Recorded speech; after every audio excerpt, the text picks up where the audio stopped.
Hi friends, నేను మీ భాస్కర్ మేకల. So మొత్తానికైతే నిన్న ఎపిసోడ్ నామినేషన్స్ ఎపిసోడ్ ఎలా ఉంది ఏంటి అని అంటే, నిజంగా చాలా రోజుల తర్వాత కొంతమంది మాట్లాడుతూ ఉంటే అబ్బా ఎంత వినసొంపుగా ఉందో, అరే వీళ్ళు కూడా హౌస్ లో ఉన్నారా, వీళ్ళు కూడా ఆట ఆడుతున్నారా అనే ఫీలింగ్ అయితే నాకైతే పర్సనల్ గా కలిగింది. మీకేమనిపించింది ఏంటి అనేది కింద కామెంట్ చేయండి. ఎపిసోడ్ మీద మీ ఒపీనియన్ ఏంటనేది ఫస్ట్ కామెంట్ చేసుకోండి. ఇంకా లేట్ చేయకుండా వీడియోలోకి వెళ్దాం. అంతకంటే ముందు మీలో ఎవరైనా మన ఛానల్ ఫస్ట్ టైం చూస్తున్నట్లయితే సబ్స్క్రైబ్ చేసుకోండి, ఒక లైక్ చేసుకొని వీడియో ఎండ్ వరకు చూసే ప్రయత్నం చేయండి. అండ్ చాలా తొందరగా కంప్లీట్ చేద్దాం. అండ్ హైప్ అనే బటన్ వచ్చింది కదా, దాని మీద కూడా ఒకసారి క్లిక్ చేయండి. ఇంకా నామినేషన్స్ మీద ప్రాసెస్ మీద చూద్దాం.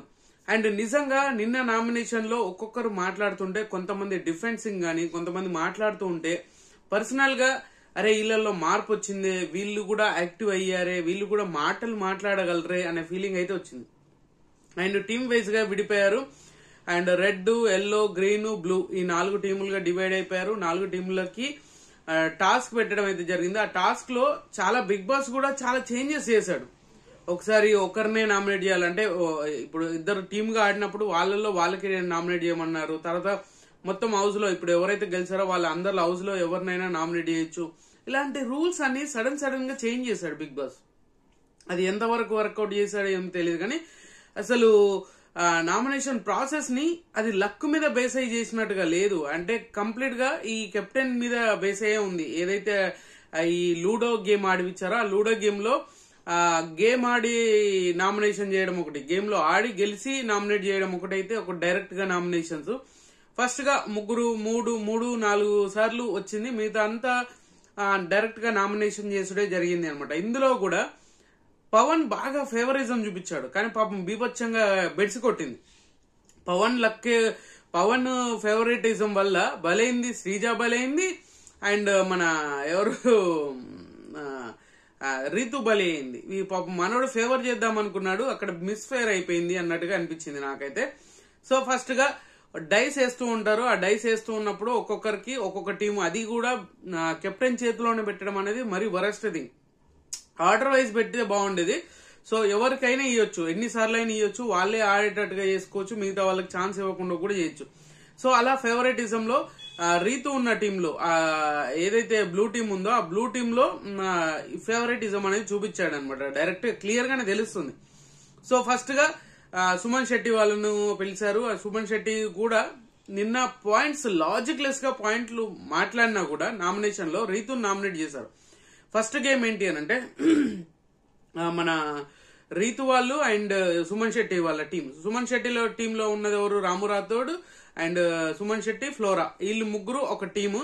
అండ్ తనుజ, రీతు అండ్ దివ్య వీళ్ళు ఒక టీం. సో వీళ్ళకి ఒక టాస్క్ అనేది పెడతారు. ఆ టాస్క్ లో సుమన్ శెట్టి వాళ్ళు చాలా అంటే చాలా, మనోడు పాయింట్స్ వరస్ట్ గా పెట్టి ఉండొచ్చు, కానీ గేమ్ అండ్ చాలా క్లారిటీ, లీడర్షిప్ లో ఒక క్లారిటీ అనేది చాలా బాగా మెయింటైన్ చేశాడు అనేది క్లియర్ గా అర్థమైంది నాకైతే. ఎందుకంటే ఇంటెలిజెన్స్ అన్ని ఇన్ని రోజులు నేను అసలు ఏం ఆడతాడు, ఏం ఆలోచించగలడు, ఏం మాట్లాడగలడు అనే దాని మీద బేస్ ఏమి ఎక్కువ థింక్ చేశారు. బట్ ఇప్పుడు చూసుకుంటే మాత్రం కంప్లీట్ ఆపోజిట్ అయిపోయింది.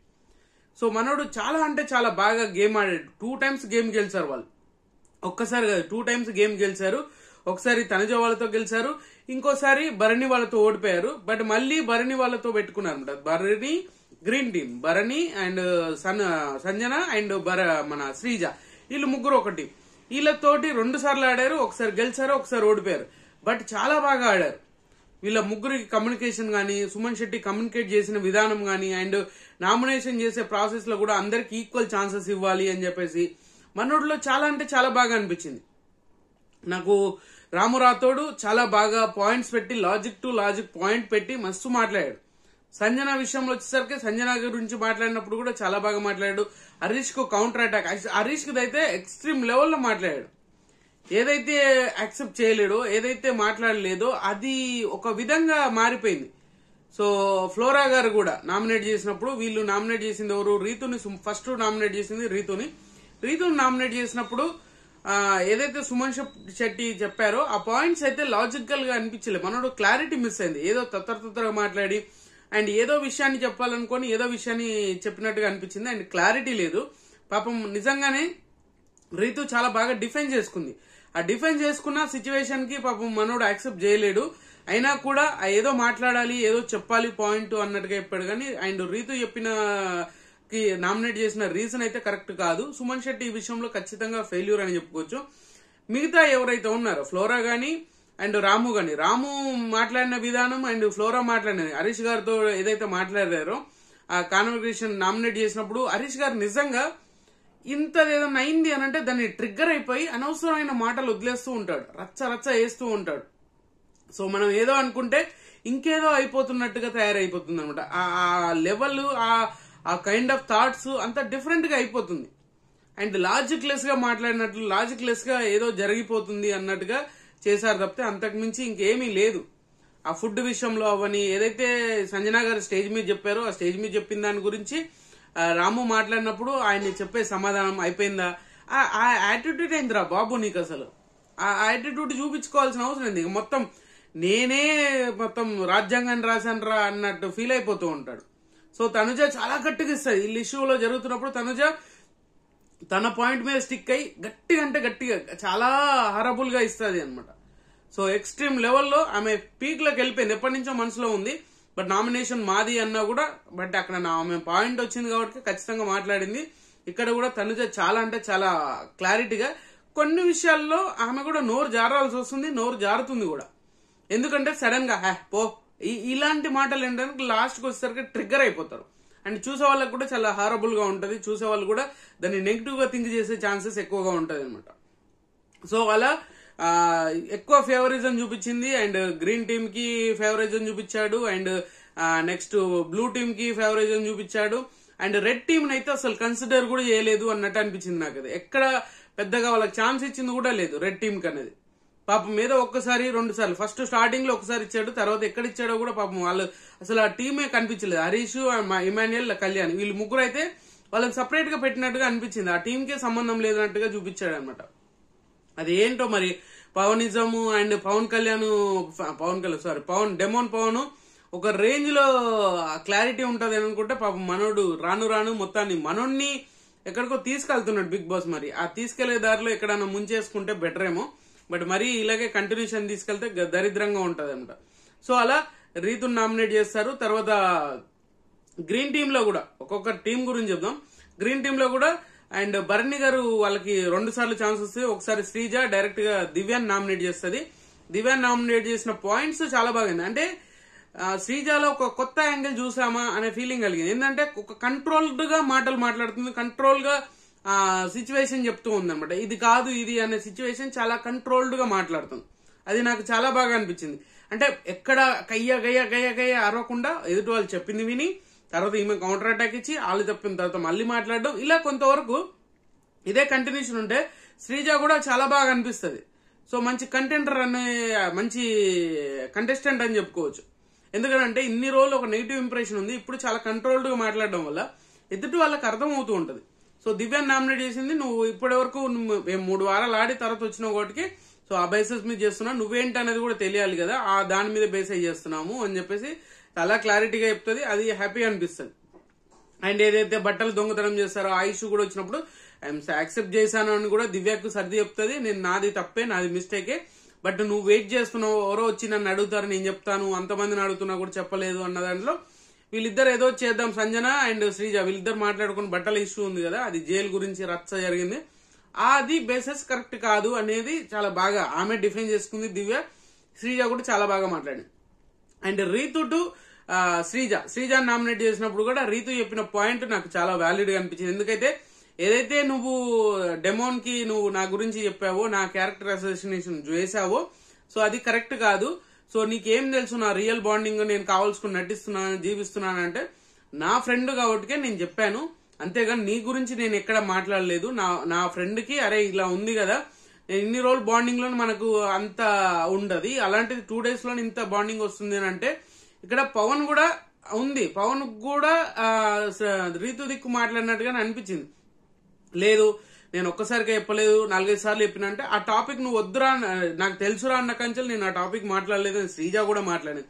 అది కూడా కన్సిడర్ చేసుకోకుండా లేదు నువ్వు ఒక్కసారి కాదు చాలా సార్లు చెప్పావు అంటే అక్కడ ఏంటంటే ఆ జరిగిన సిచ్యువేషన్ కరెక్ట్ గా అర్థం చేసుకోలేకపోతున్నాడు డెమోన్. ఇక్కడ శ్రీజ కూడా మంచిగా డిఫైన్ చేసుకుంది. అక్కడ క్లారిటీ, ఎగ్జాంపుల్ చెప్పిన దాంట్లో కూడా చాలా క్లారిటీతో మెయింటైన్ చేసింది. అండ్ ఇద్దరి వర్సెస్ లో ఇద్దరు, రీతు వర్సెస్ అండ్ శ్రీజ, వీళ్ళిద్దరు కూడా డిఫరెంట్ థింకింగ్స్ అండ్ డిఫరెంట్ గా ఆలోచించడం అండ్ ప్రొజెక్టేషన్ కూడా ఇద్దరిది ఈక్వల్ గానే ఉంది, అంటే కరెక్ట్ గానే అనిపిస్తుంది అనమాట. సో అది నాకు చాలా బాగా నచ్చింది. అండ్ ఇంకొకటి ఏంటంటే ఎక్కువ అంటే మన ఈ ఎవరు సంజనా విషయంలో నామినేషన్ చేశారు చూసారా, ఎవరు నామినేషన్ చేశారు, మన ఇది రాము. సో రాము నామినేట్ చేసినప్పుడు కూడా చాలా బాగా పాయింట్స్ పెట్టాడు. రాము నామినేషన్ చేసినప్పుడు కూడా చాలా ఎక్స్ట్రీమ్ లెవెల్ అనిపించింది. ఎందుకంటే ఈసారి నామినేషన్ లో రాము పాయింట్ టు పాయింట్ కట్ అన్నట్టుగా తీసుకొచ్చి టక చెప్పుకుంటూ వెళ్ళాడు. సో అలా ఎవరికి ఎంతవరకు ఇవ్వాలి, ఎవరికి ఎంతవరకు హైప్ ఇవ్వాలి, ఎంతవరకు తగ్గించాలి అండ్ కరెక్ట్ పాయింట్స్ రైజ్ చేశాడు. ఫుడ్ విషయం అవని, మాట్లాడే విషయం అవని, ఆమె ఏ విషయాన్నైనా కూడా మీరు ఎక్స్ట్రీమ్ లెవెల్ కి తీసుకెళ్తున్నారు, అక్కడే తిప్పి చేస్తున్నారు, ఇలాంటి మాటలు ఇవన్నీ చాలా బాగా ఎక్స్ప్లెయిన్ చేయగలిగాడు. లేదురా అది కాదురా ఇది కాదురా అని చెప్పేసి ఇక్కడ ఈమె నోరు జారడం బాగా అయిపోయింది. నువ్వు ఎక్కడి నుంచి వచ్చావో తెలుసు అంటే, ఆయన ఎక్కడి నుంచి వస్తే నీకెందుకు, అది పెద్ద భూతే, అంతమంది చెప్తున్నా కూడా యాక్సెప్ట్ చేయలే. అంటే ఆయన ఒక పర్పస్, నీకు ఏంటి మాట్లాడితే ఏది అర్థమవుతుందో, నీకు అసలు ఇంగ్లీష్ వస్తా, ఈ మాటలన్నీ లూజ్ అవ్వాల్సిన అవసరం లేదు అనేది నాకు పర్సనల్ గా అనిపించింది. బట్ అంత సిచ్యువేషన్ క్రియేట్ చేయాల్సిన అవసరం లేదు. సంజన ఏంటి అని అంటే కంప్లీట్ గా ఎదుటోళ్ళని ట్రిగ్గర్ చేసి వాళ్ళ మీద గేమ్ ఆడాలని అనుకుంటుంది. బట్ అది అన్నిసార్లు వర్కౌట్ అవ్వదు. నువ్వు ట్రిగ్గర్ చేయాలి, ఎందుకు కంటెంట్ వస్తుంది, ఆ క్వాలిటీ వస్తుంది అని అనుకున్నప్పుడు చేయొచ్చు. బట్ ప్రతిసారి అదే అని అంటే ఎదుటోని ట్రిగ్గర్ చేసి గేమ్ ఆడాలి అంటే ఎన్నిసార్లు ఆడతారు అలాగా? అలా కాదు కదా, ఆ సిచ్యువేషన్ మారిపోతూ ఉంటది. సో అలా సిచ్యువేషన్స్ అన్ని కంప్లీట్ గా వేరియేషన్స్ అన్ని డిఫరెన్స్ గా ఏదో చేద్దాము అనుకుని సంజన గారు అనవసరంగా నోరు లూజ్ అవుతుంది. ఆ నోరు పడేసుకోవడం వల్ల అనవసరంగా ఆ ప్రాబ్లం క్రియేట్ అవుతుంది. సో ఇక్కడ ఏంటంటే ఓవరాల్ గా నామినేషన్ చూసుకుంటే రాము అండ్ మన రాము వర్సెస్ సంజన, రాము వర్సెస్ హరీష్ చాలా బాగా అనిపించింది. అండ్ ఫ్లోరా వర్సెస్ హరీష్ కూడా చాలా బాగా అనిపించింది. అండ్ రీతు వర్సెస్ శ్రీజ, ఇది కూడా చాలా బాగా అనిపించింది. అండ్ ఇంకోటి అంటే శ్రీజ వర్సెస్ మన దివ్య నిఖిత, సో వీళ్ళ వర్షన్ కూడా చాలా బాగా అనిపించింది. ఏదైతే ఆ నామినేషన్ చేసిందో, నువ్వు నామినేషన్ లోకి వస్తే ఎవరైనా ఒక కసి ఉంటది, ఒక రియల్ గా ఏదో ఒకటి తాపత్రయపడి మనం కంటెంట్ ఇవ్వాలి, మనం ఏదో ఒకటి చెయ్యాలి, లేకపోతే నామినేషన్ లో ఉన్నాం కదా ప్రాబ్లం అవుతుంది అనే దాని మీద ఆలోచించి చేయడం. అండ్ ఈమెకు బెనిఫిట్స్ వచ్చాయని, శ్రీజాకు కూడా బెనిఫిట్స్ వచ్చాయి కాదనట్లేదు. శ్రీజాకు లాస్ట్ వీక్ డెమోన్ సేవ్ చేశాడు కదా, అది బెనిఫిటే కదా.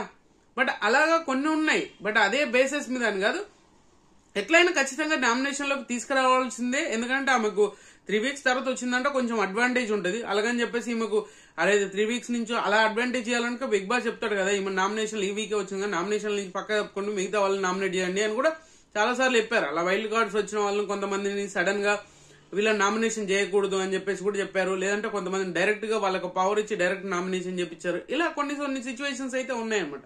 అలా ఓవరాల్ గా చూసుకుంటే అండ్ భరణి ఫ్లోరా విషయంలో అయితే నిజంగా వరస్ట్ అనిపించింది. ఆ ఫ్లోరా విషయంలో చెప్పేది ఏంది, వేరే ఆప్షన్ లేక హౌస్ లో ఎవరూ లేక నేను నీకు నామినేట్ చేస్తాను. అక్కడ సుమన్ శెట్టి చాలా క్లారిటీ చెప్తాడు, అన్న ఈ మమ్మల్ని ఒక్కరేనే కదా అన్న, ఈ టీంలోనే కదా అందరు, నువ్వు హౌస్ మొత్తంలో ఎవరినైనా నామినేట్ చేసుకోవచ్చు అని బిగ్ బాస్ చెప్పాడు. అంటే లేదు నాకు ఫ్లోరానే అనుకుంటున్నా, అన్ని వేసినాక సారీ ఫ్లోరా అని చెప్పడం, అది నిజంగా ఫ్లోరా విషయంలో చాలా మంది ఏం చేయట్లేదు అనుకుంటున్నా. కొన్ని విషయాలు ఆమె యాక్సెప్ట్ చేస్తుంది, కొన్ని విషయాలుగా చాలా విషయాలని యాక్సెప్ట్ చేస్తుంది. యాక్సెప్ట్ చేసేదాన్ని వీళ్ళు పట్టించుకోవట్లేదు, వీళ్ళు యాక్సెప్ట్ చేయట్లేదు. ఆమె ఏదైనా తప్పు చెప్పినప్పుడు దానికి డిఫెండ్ చేసుకోకపోయినా ఆమె తప్పు ఉందంటే యాక్సెప్టెడ్, ఓకే జరిగింది కదా, నా వల్ల జరిగింది, నీ వల్ల ఇది చేసింది అని చెప్పి. ఇక్కడ ఇది చాలా బాగా అనిపించింది. ఫ్లోరా విషయంలో ఇది చాలా ఏమంటారు కొంచెం చాలా ఇంప్రూవ్మెంట్ అనేది కనిపిస్తూ ఉంది. సో ఓవరాల్ గా నామినేషన్స్ అయితే నాకు ఈ నిన్న ఎపిసోడ్ లో చాలా బాగా అనిపించినాయి. అండ్ ఫైర్ లాగా మొత్తానికి ఎక్స్ట్రీమ్ లెవెల్ తీసుకెళ్లారు. అండ్ ఒక ఇంప్రెషన్ అనేది క్రియేట్ అయింది, అంటే నామినేషన్స్ అంటే అరే బాగుందిరా అన్నట్టుగా ఉంది. కానీ మరీ లాస్ట్ ప్రీవియస్ తో పోల్చుకుంటే మాత్రం ఇది చాలా బెటర్ అనేది నా ఒపీనియన్. సో మీకు ఏమనిపించింది ఏందని కింద కామెంట్ చేయండి. సో ఖచ్చితంగా ఈ వీడియో మీకు నచ్చిందని కూడా నచ్చితే లైక్ చేయండి, షేర్ చేయండి, కామెంట్ చేయండి, సబ్స్క్రైబ్ చేయండి మర్చిపోద్దు. And good luck.